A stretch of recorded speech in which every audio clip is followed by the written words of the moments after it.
Hello lovely student, welcome. তো আমরা আজকে যে বিষয়ের উপরে দেখতে চলেছি, দেখো পারফেক্টলি এই পৃথিবীতে যে বড় বড় যুদ্ধ হয়েছে, যুদ্ধের শেষ ফলাফল হচ্ছে রাজত্ব। হ্যাঁ, তো রাজত্ব তুমি কিভাবে বুঝবা? যে আমরা যেখানে আছি, আমরা মহাভারতের ভিতরে আছি। মহাভারত কি একটা ছোটোখাটো কোনো রাষ্ট্র? না, এটি পৃথিবীর জন্মলগ্ন থেকে এটা মহাভারত।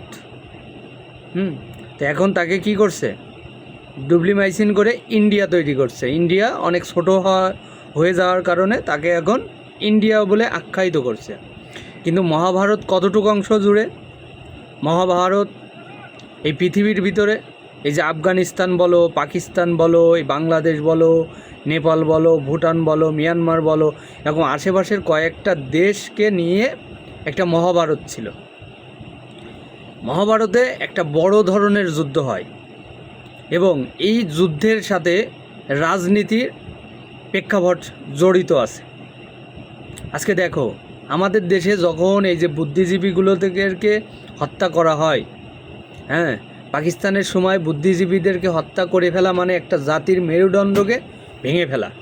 একটা জাতির মেরুদণ্ড, একটা জাতির শিক্ষা কী থাকে? একটা মেরুদণ্ড যখন ভাঙা হয় তখন সে জাতি দুর্বল হয়ে যায়।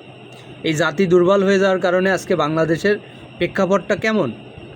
বাংলাদেশের প্রেক্ষাপটটা এমন হয়ে গেছে যে এদেশের, যেরকম রবীন্দ্রনাথ ঠাকুর বলেই গেছে, কি বলে গেছে? যে 7 কোটি বাঙালি আছে কিন্তু তাদের মা নেই। যারা অনেক পড়াশোনা করে দেখবা তারা শুধুমাত্র জানতে পারবে যে বাঙালিদের কি নেই? মা নেই, মানে শিক্ষা অভাব আছে। বাঙালিদের কি আছে? শিক্ষার অভাব আছে।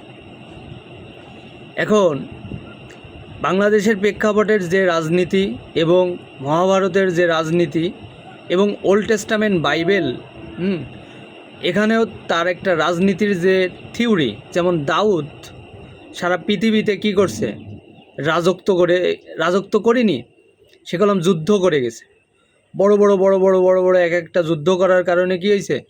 কিন্তু তার ছেলে সুলাইমান কি করছে? বিশাল বড় যুদ্ধ তো তৈরি করিনি, কিন্তু সে কী করছে? সে সিংহাসনে বসে গেছে। তো এরকম এক একটা জাতি এক এক সময় আসছে, এক একটা ভাবে পৃথিবীতে যুদ্ধ বিভিন্ন রকম সমস্যা তৈরি করছে।